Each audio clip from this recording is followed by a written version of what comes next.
Hello student, Kalyani IAS academy के online platform पर आपका स्वागत है। मैं हूं लखन दायमा, आपको एमपीपीएससी मेंस एग्जाम के लिए सेकंड पेपर का फर्स्ट पार्ट पढ़ा रहा हूं, जिसमें नाम है इस पार्ट का संविधान, शासन व्यवस्था, राजनीति तथा प्रशासनिक संरचना। फ्रेंड, हमने आपको पिछली क्लास में उच्चतम न्यायालय या सर्वोच्च न्यायालय के बारे में पढ़ाया था। आज हम आपको पढ़ाएंगे सर्वोच्च न्यायालय या उच्चतम न्यायालय के शक्तियाँ या उसके क्षेत्राधिकार के बारे में।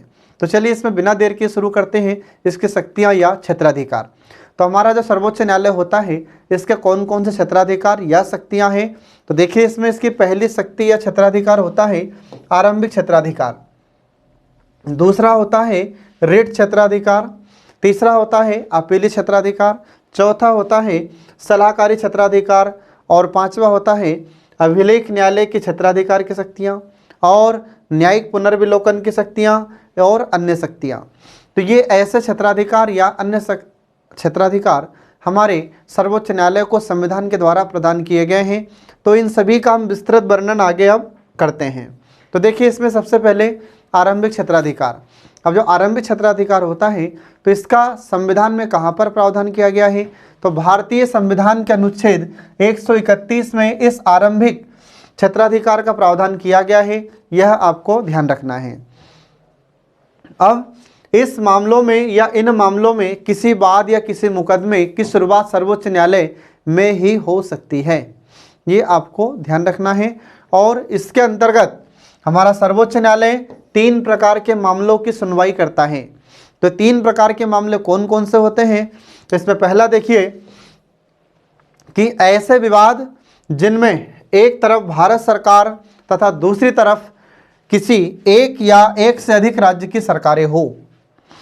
आ रहा समझ में? इसका मतलब क्या हुआ कि हमारा सुप्रीम कोर्ट, हमारा सर्वोच्च न्यायालय किस प्रकार के क्षेत्राधिकार रखता है। तो इसमें हमने आपको बताया कि अनुच्छेद 131 के अंतर्गत हमारे सर्वोच्च न्यायालय को 3 प्रकार के अधिकार यहाँ पर प्राप्त हैं जिनकी सुनवाई हमारा सर्वोच्च न्यायालय करेगा।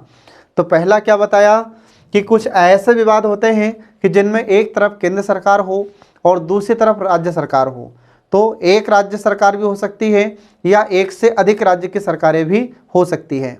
अगर ऐसा कोई मामला है, ऐसा कोई मुकदमा केस है, तो उसकी सुनवाई हमारा सर्वोच्च न्यायालय करता है और इनके बीच जो विवाद हैं उनके विवादों को सुलझाता है। इसके बाद फिर दूसरा है कि ऐसे विवाद जो 2 या 2 से अधिक राज्यों के बीच हो। इसका मतलब क्या हो गया? इसका मतलब है कि जब राज्य सरकार के बीच में ही विवाद हो, ठीक है, तो ऐसे केस भी कौन सुलझाएगा? तो ऐसे केस भी हमारा सर्वोच्च न्यायालय सुलझाता है। इसके बाद फिर तीसरी कंडीशन होती है कि ऐसे विवाद कि एक और तो भारत सरकार तथा एक और एक से अधिक राज्य की सरकार हो तथा दूसरी तरफ राज्य सरकारें हो। जब ऐसा कोई केस आता है, ऐसा कोई मुकदमा आता है, तो इससे संबंधित केस हमारा सर्वोच्च न्यायालय इसका फैसला सुनाता है। इस केस से संबंधित आ रहा समझ में, या इसकी सुनवाई हमारा सर्वोच्च न्यायालय करेगा। यह अधिकार राज्यों के उच्च न्यायालय को प्राप्त नहीं है। इसके बाद में उच्च न्यायालय के इस न्याय क्षेत्र में शामिल नहीं है। मतलब जब इस प्रकार का कोई मामला होता है और उसकी सुनवाई हमारा सुप्रीम कोर्ट करता है या सर्वोच्च न्यायालय करता है, तो उस समय उसके क्षेत्र में शामिल नहीं है। तो कौन कौन से क्षेत्र शामिल नहीं है?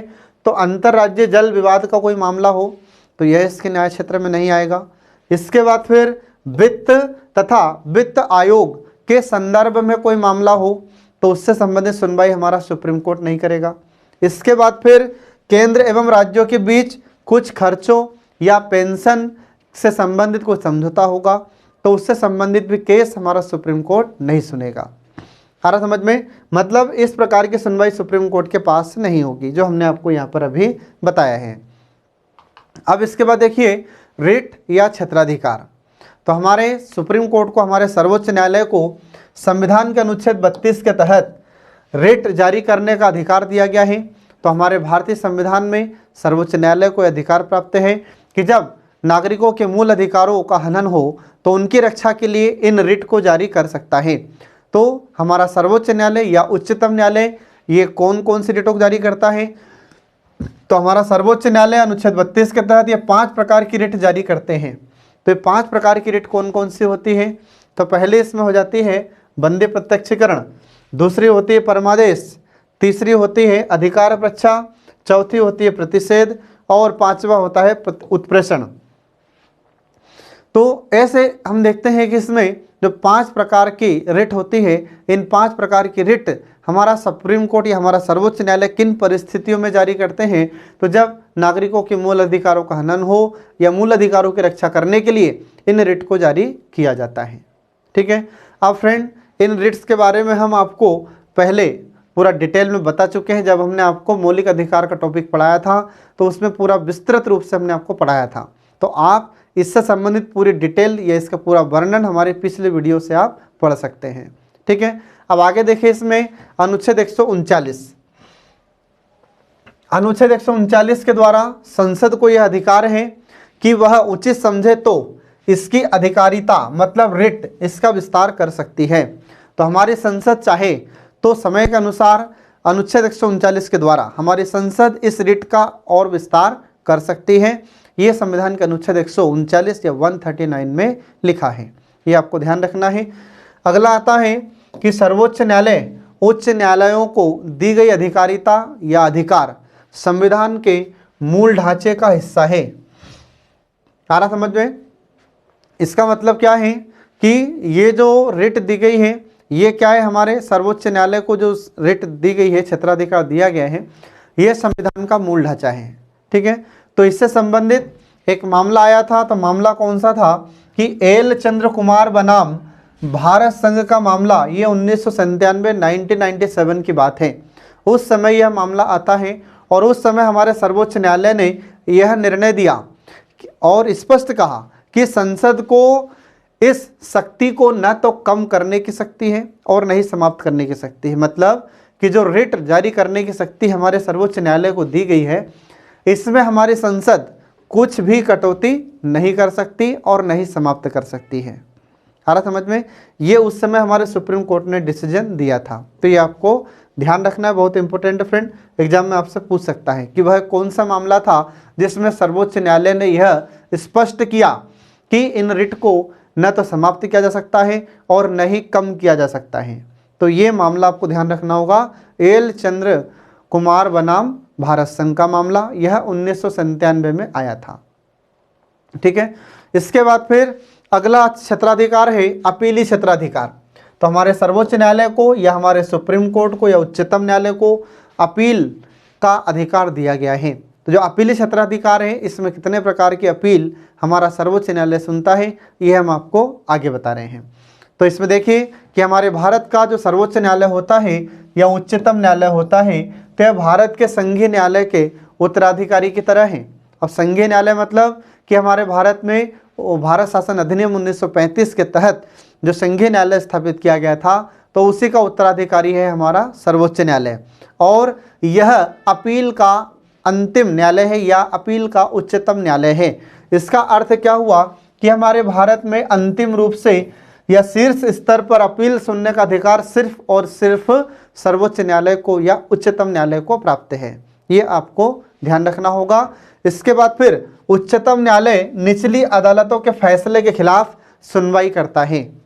आ रहा समझ में? अब हमारा सर्वोच्च न्यायालय कौन कौन सी अपीलें सुनता है?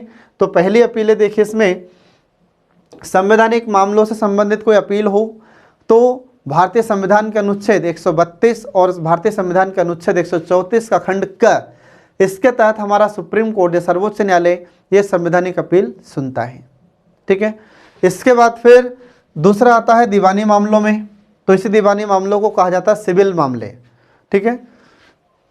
अब दीवानी मामलों संबंध इसका अर्थ क्या है, तो मैं आपको आगे बता रहा हूँ इसका अर्थ क्या है, इन सभी का अर्थ बताऊंगा। ठीक है। तो जो दीवानी मामले हैं, इससे संबंधित अपील हमारा सुप्रीम कोर्ट अनुच्छेद 133 के तहत सुनता है और इन मामलों का निपटारा करता है। इसके बाद फिर अगला आता है आपराधिक मामलों में अपील। ठीक है। इसके बाद फिर अगला आता है विशेष अनुमति द्वारा अपील। तो इसका भारतीय संविधान के अनुच्छेद 136 में प्रावधान है, विशेष अनुमति द्वारा अपील। और इन्हीं अनुच्छेदों का अनुसरण करते हुए हमारा सुप्रीम कोर्ट ये अपीलें सुनता है। तो आपसे 3 नंबर में क्वेश्चन पूछा जा सकता है कि हमारे सर्वोच्च न्यायालय या सुप्रीम कोर्ट के क्षेत्राधिकार लिखिए अपीली क्षेत्राधिकार। तो अगर अपीली क्षेत्राधिकार लिखकर पूछ रहा है तो आपको ये अधिकार लिखने होंगे, ठीक है। इसके बाद फिर अगला देखिए, इसमें पहला संवैधानिक मामले। अब संवैधानिक मामले में क्या होता है, तो संवैधानिक मामले मतलब संविधान से संबंधित, ठीक है। तो जिनका संविधान में वर्णन है और उससे संबंधित अगर कोई मामला हमारे सुप्रीम कोर्ट के पास आता है तो वह संवैधानिक मामला कहलाता है। अब संवैधानिक मामले में उच्चतम न्यायालय व उच्च न्यायालय के फैसले के खिलाफ अपील की जा सकती है, ध्यान रखना।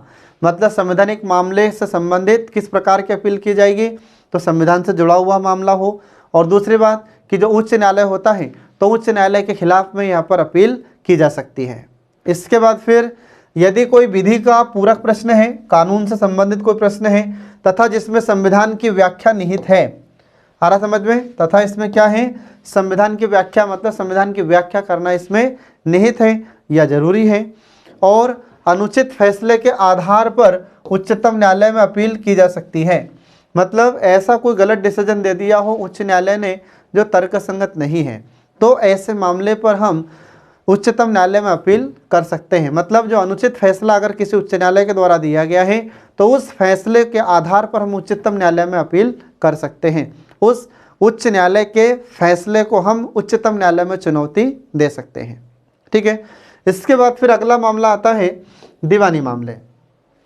दीवानी मामले का सरल भाषा में अर्थ आप याद रखना कि रुपए, पैसा, जमीन, दुकान, मकान से संबंधित अगर कोई मामला है, कुल मिलाकर संपत्ति से संबंधित अगर कोई मामला है तो वह मामला कहलाता है दीवानी मामला, ठीक है। अब इससे संबंधित अपन देखते हैं कि दीवानी मामलों के तहत हमारा उच्चतम न्यायालय में किसी भी मामले को लाया जा सकता है यदि उच्च न्यायालय यह प्रमाणित कर दे। आ रहा समझ में, मतलब दीवानी मामलों से संबंधित अगर कोई मामला है, केस है, तो उसको हम सर्वोच्च न्यायालय में या उच्चतम न्यायालय में अपील कर सकते हैं। लेकिन उससे पहले क्या है, तो उससे पहले अगर उच्च न्यायालय यह प्रमाणित कर दे, क्या प्रमाणित कर दे, तो पहला पॉइंट आपको ध्यान रखना है कि मामला सामान्य महत्व के पूरक प्रश्न पर आधारित है। आ रहा समझ में, अगर हमारा उच्च न्यायालय सुप्रीम कोर्ट को यह बता दे कि ये जो मामला है वह सामान्य महत्व के पूरक प्रश्न पर आधारित है तो इसमें अपील की जा सकती है। दूसरा क्या है कि ऐसा प्रश्न है कि जिसका निर्णय उच्चतम न्यायालय द्वारा किया जाना आवश्यक है। मतलब ऐसा कोई मामला कि जिसका डिसीजन या जिसका निर्णय हमारा उच्च न्यायालय नहीं कर पा रहा है, ऐसी स्थिति में सिर्फ उच्चतम न्यायालय ही अगर उसका निर्णय कर पाता है तो उसकी अपील यहाँ पर की जा सकती है दीवानी मामले से संबंधित, ठीक है। ये आपको ध्यान रखना है फ्रेंड। इसके बाद फिर अगला आता है आपराधिक मामला। आपराधिक मामले में जैसे खून खराबा, मर्डर, इसके केस आते हैं, ठीक है। अब इसमें अपन देखते हैं कि जो आपराधिक मामले होते हैं तो आपराधिक मामले में हमारा उच्चतम न्यायालय उच्च न्यायालय के आपराधिक मामलों के फैसलों की सुनवाई करता है। आ रहा समझ में, तो जितने भी आपराधिक मामले हैं उससे संबंधित भी अपील यहाँ पर की जाती है और ऐसे मामलों की सुनवाई हमारा सुप्रीम कोर्ट करता है, ये आपको ध्यान रखना है। इसके बाद फिर यदि उच्च न्यायालय ने, तो इसमें कुछ पॉइंट है जो आपको ध्यान रखना है, यदि उच्च न्यायालय ने आरोपी व्यक्ति के दोष मोचन के आदेश को पलट दिया है और उसे सजाए मौत दे दी हो। इसका अर्थ क्या है, तो किसी उच्च न्यायालय में पहले क्या हुआ, पहले किसी व्यक्ति को दोष मुक्त कर दिया था लेकिन बाद में उच्च न्यायालय ने अपना आदेश पलट दिया और उसे फांसी की सजा दे दी, अर्थात सजाए मौत दे दी। तो ऐसी परिस्थिति में हम वहां पर सुप्रीम कोर्ट में अपील कर सकते हैं, ठीक है। इसके बाद फिर किसी अधीनस्थ न्यायालय से मामला लेकर आरोपी व्यक्ति को दोष सिद्ध किया हो और उसे सजा या मौत दे दी हो। मतलब क्या हो गया, मतलब ये है कि किसी अधीनस्थ न्यायालय से मामला लेकर आरोपी व्यक्ति को दोष सिद्ध किया हो और उसे सजा या मौत देती हो, तो ऐसी परिस्थिति में यहाँ पर अपील की जा सकती है। इसके बाद फिर अगला पॉइंट आता है कि यह प्रमाणित करे कि संबंधित मामला उच्चतम न्यायालय में ले जाने योग्य है। तो ये 3 कारण होते हैं जिसकी वजह से हम सुप्रीम कोर्ट में अपील कर सकते हैं। तो ये आपको ध्यान रखना है, 3 परिस्थितियां होती है, इन परिस्थितियों के चलते सुप्रीम कोर्ट में हम अपील कर सकते हैं आपराधिक मामलों में। अब अगला देखिए फ्रेंड इसमें कि विशेष अनुमति द्वारा अपील। अब विशेष अनुमति द्वारा अपील से संबंधित किस प्रकार के मामले हमारा सुप्रीम कोर्ट इनकी अपील सुनता है। तो इसमें देखिए कि फैसला किसी न्यायालय या पंचायतों से संबंधित हो। अब यहाँ पर एक नया शब्द आ गया है पंचायत। तो पंचायत का मतलब होता है प्राधिकरण या जो अधिकरण होते हैं, इंग्लिश में इसको ट्रिब्यूनल कहा जाता है। तो इससे संबंधित अगर कोई मामला है तो इसकी भी सुनवाई या इसकी अपील हमारा सुप्रीम कोर्ट सुनता है। ठीक है, तो लेकिन ध्यान रखें इसमें जो सैन्य न्यायालय होते हैं तो सैन्य न्यायालय को छोड़कर जो अन्य अधिकरण होते हैं, प्राधिकरण होते हैं, न्यायालय होते हैं, उनकी अपील हमारा सुप्रीम कोर्ट सुनता है। तो इसमें कुछ 4 बिंदु है, 4 पॉइंट है जो आपको ध्यान रखना है। तो पहला पॉइंट है कि यह एक विवेक अनुसार शक्ति होती है, इसलिए इसका अधिकार के रूप में दावा नहीं किया जा सकता। मतलब कि जो विशेष अनुमति द्वारा अपील है यह किस प्रकार की अपील है, तो यह तो एक विवेक अनुसार शक्ति है, इसका कोई अधिकार के रूप में आप दावा पेश नहीं कर सकते। दूसरा पॉइंट इसमें ध्यान रखना है कि किसी भी फैसले में इसका मत अंतिम भी हो सकता है या अंतरिम भी हो सकता है। सारा समझ में, इसमें आपको ध्यान रखना है। इसके बाद फिर अगला आता है कि यह किसी भी मामले से संबंधित हो सकता है, वह संवैधानिक हो सकता है, कोई दीवानी मामला हो सकता है, आपराधिक मामला हो सकता है, आयकर, श्रम, राजस्व या वकील आदि से संबंधित कोई भी मामला यह हो सकता है। इसके बाद फिर इसे किसी भी न्यायालय या पंचायत के खिलाफ किया जा सकता है, लेकिन ध्यान रखें इसमें सैन्य न्यायालय को छोड़कर।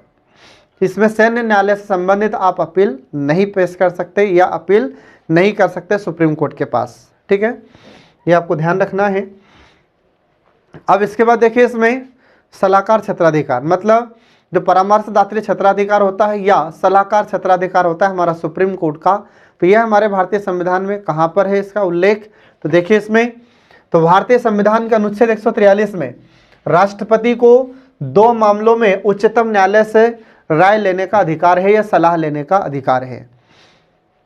तो ये 2 मामले कौन कौन से हैं, तो पहला मामला है कि सार्वजनिक महत्व के किसी मामले पर जब विधिक प्रश्न उठता है या कानून से संबंधित कोई मामला उठता है तो उससे संबंधित हमारा राष्ट्रपति या हमारे राष्ट्रपति सुप्रीम कोर्ट से सलाह ले सकते हैं। अब इस मामले में उच्चतम न्यायालय अपना मत दे भी सकता है और देने से इनकार भी कर सकता है। यहाँ पर हमारा सुप्रीम कोर्ट राष्ट्रपति को सलाह देने के लिए बाध्य नहीं है, पहले मामले में। अब दूसरा मामला है कि किसी पूर्व संवैधानिक संधि, समझौते आदि मामला है तथा किसी विवाद से उत्पन्न होने पर अगर कोई मामला है तो ऐसे मामले में हमारा सुप्रीम कोर्ट राष्ट्रपति को सलाह देने के लिए बाध्य होता है या हमारे सुप्रीम कोर्ट को यह सलाह देना अनिवार्य होता है। ठीक है, ये 2 मामले हैं जो आपको ध्यान रखना है फ्रेंड। अब इसके बाद फिर अगला आ जाता है कि दोनों ही मामले में उच्चतम न्यायालय का मत सिर्फ सलाहकार के रूप में होता है, राष्ट्रपति इसको मानने के लिए बाध्य नहीं है। यह राष्ट्रपति की इच्छा पर निर्भर करता है कि राष्ट्रपति सुप्रीम कोर्ट के द्वारा सर्वोच्च न्यायालय या उच्चतम न्यायालय के द्वारा दी गई सलाह को माने। नहीं मान सकते, हमारे राष्ट्रपति की इच्छा है कि राष्ट्रपति इस सलाह को माने या ना माने, ये राष्ट्रपति के विवेक पर निर्भर है। इसके बाद फिर अगला आता है अभिलेख न्यायालय की शक्तियाँ। तो ये अगली शक्ति फ्रेंड याद रखना। अब अभिलेख न्यायालय का प्रावधान हमारे भारतीय संविधान के किस अनुच्छेद में है, तो भारतीय संविधान का अनुच्छेद 129 में इस अभिलेख न्यायालय का प्रावधान किया गया है और इसमें यह लिखा हुआ है कि सर्वोच्च न्यायालय अभिलेख न्यायालय होगा। इसका अर्थ क्या हुआ, तो इसका अर्थ होता है कि हमारे सुप्रीम कोर्ट के द्वारा जो भी निर्णय दिया जाएगा वह लिखित में दिया जाएगा और इस निर्णय को सभी को मानना होगा और कोई इसकी अवमानना नहीं करेगा, और जो इसकी अवमानना करता है उसे दंड देने की शक्ति हमारे सर्वोच्च न्यायालय के पास होगी। ये अनुच्छेद 129 में लिखा हुआ है, ये आपको ध्यान रखना है। ठीक है फ्रेंड, तो यहाँ पर आपसे 3 नंबर में क्वेश्चन पूछा जा सकता है कि अनुच्छेद 129 में क्या लिखा है। ठीक है, ये आपको ध्यान रखना है। तो इसमें हमारे सुप्रीम कोर्ट को अभिलेख न्यायालय की शक्तियाँ प्राप्त हैं। इसके बाद फिर देखिए इसमें आगे कि सर्वोच्च न्यायालय के सभी निर्णय, आदेश तथा निर्देश स्थायी स्मृति में सुरक्षित रखे जाते हैं ताकि सभी अधीनस्थ न्यायालय उन्हें उदाहरणों के रूप में प्रयोग कर सके। ये आपको ध्यान रखना है। अब इसके बाद देखिए अगली शक्ति है हमारे सर्वोच्च न्यायालय की न्यायिक पुनर्विलोकन की शक्ति। तो न्यायिक पुनर्विलोकन की शक्ति का अर्थ क्या होता है फ्रेंड? तो इसका अर्थ होता है कि जब हमारी विधायिका के द्वारा ऐसी कोई विधि बनाई जाती है या ऐसा कोई कानून बनाया जाता है जो हमारे संविधान के प्रावधानों के विरुद्ध हो या संविधान के प्रावधानों के प्रतिकूल हो, या फिर हमारी कार्यपालिका के द्वारा ऐसा कोई आदेश जारी किया जाता है जो हमारे संविधान के प्रावधानों के विरुद्ध हो या प्रतिकूल हो, तो ऐसी परिस्थितियों में हमारा सर्वोच्च न्यायालय इन आदेशों को या इन कानूनों को या ऐसे विधि को शून्य घोषित कर सकता है या रद्द कर सकता है। ये आपको ध्यान रखना है। ये अधिकार हमारे सर्वोच्च न्यायालय को दिए गए हैं। इसके बाद फिर सर्वोच्च न्यायालय के द्वारा ऐसा कोई आदेश जारी हो जाता है या कोई आदेश दिया जाता है जो भविष्य में तर्कसंगत नहीं हो पा रहा है, तो ऐसी परिस्थिति में हमारा सर्वोच्च न्यायालय अपने द्वारा दिए हुए निर्णय की भी समीक्षा कर सकता है। ये आपको ध्यान रखना फ्रेंड। अब इसके बाद देखिए इसमें कि हमारे भारतीय संविधान में स्पष्ट रूप से न्यायिक पुनर्विलोकन का वर्णन तो नहीं किया गया है, परंतु फिर भी कुछ ऐसे अनुच्छेद हैं, अनुच्छेद 13 और अनुच्छेद 32, ये स्पष्ट इसमें उपबंध है, प्रावधान है जो हमारे संविधान को शक्तियाँ प्रदान करते हैं। ये आपको ध्यान रखना है। इसके बाद फिर अगला आता है अन्य शक्तियाँ। तो अन्य शक्तियों में संवैधानिक व्याख्या। और संवैधानिक व्याख्या का अर्थ क्या होता है कि समय समय पर या आवश्यकता पड़ने पर कुछ शब्दावलियों का या फिर और कोई ऐसा विषय होता है, पाठ होता है जिसकी व्याख्या करने की आवश्यकता होती है, तो आवश्यकता के अनुसार हमारा सर्वोच्च न्यायालय या हमारा उच्चतम न्यायालय इसकी व्याख्या कर सकता है और इसके अर्थ का स्पष्ट, ठीक है, प्रस्तुतिकरण भी करता है। तो कई बार आपने देखा होगा कि जब हमारे संविधान को व्याख्या करने में कोई परेशानी होती है तो हमारी प्रस्तावना की सहायता लेता है हमारा सर्वोच्च न्यायालय। तो एग्जाम में कई बार क्वेश्चन भी पूछा जाता है कि संविधान की व्याख्या करने का अंतिम अधिकार किसे प्राप्त है? तो संविधान की व्याख्या करने का अधिकार हमारे सर्वोच्च न्यायालय को प्राप्त है। ये आपको ध्यान रखना है। इसलिए हमारे सर्वोच्च न्यायालय को व्याख्याकर्ता या विवेचनकर्ता भी कहा जाता है। ये आपको ध्यान रखना है। अब इसके बाद देखिए आगे अगला आता है कि जो उपयुक्त शक्तियां हैं, इन शक्तियों के अलावा भी और भी शक्तियां सर्वोच्च न्यायालय को प्राप्त हैं। तो इसमें देखिए कौन कौन सी शक्तियां हैं। तो इसकी विधियां भारत के सभी न्यायालयों के लिए बाध्य होगी। मतलब ऐसा कोई कानून, ऐसा कोई आदेश अगर हमारा सर्वोच्च न्यायालय देता है तो सभी न्यायालयों के लिए मान्य होगी और ये सभी को मानना होगा। ठीक है, तो ऐसे डिक्री या ऐसे आदेश पूरे देश में लागू होते हैं और सभी प्राधिकारी, सभी अधिकारी, सिविल हो चाहे कोई न्यायिक अधिकारी हो, ये सभी उच्चतम न्यायालय की या सर्वोच्च न्यायालय की सहायता करते हैं। तो जब हमारा सुप्रीम कोर्ट कोई आदेश देता है या कोई भी विधि जारी कर देता है तो उस समय फिर सभी अधिकारी वर्ग इनकी सहायता करते हैं। इसके बाद फिर अगला पॉइंट याद रखना है आपको कि यह राष्ट्रपति एवं उपराष्ट्रपति के चुनाव से संबंधित अगर किसी प्रकार का विवाद है तो उस विवाद का निपटारा भी करता है।